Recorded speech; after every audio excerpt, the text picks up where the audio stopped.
আলাইকুম ওয়া রাহমাতুল্লাহি ওয়া বারাকাতুহু। রাশিয়ার বিদ্যুৎ ফার্মাসাতের পক্ষ থেকে সবাইকে জানাচ্ছি আন্তরিক শুভেচ্ছা। আজকে আমরা এক ভাইয়ের সাথে আসছি ওনার ক্ষেত দেখার জন্য। ডিসেম্বরের 20 তারিখে ওনাকে আমরা লাউয়ের চারা দিয়েছিলাম।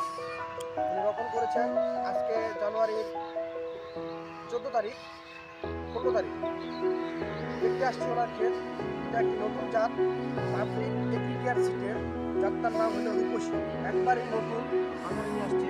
গাছের গ্রোথ কন্ডিশন বা কোয়ালিটি সুন্দর আছে। আলহামদুলিল্লাহ গাছের এই পর্যন্ত গাছের ফল গাছ এখনো দেড় হাত যায় নাই, গাছের ফল ইনশাল্লাহ চলে আসছে।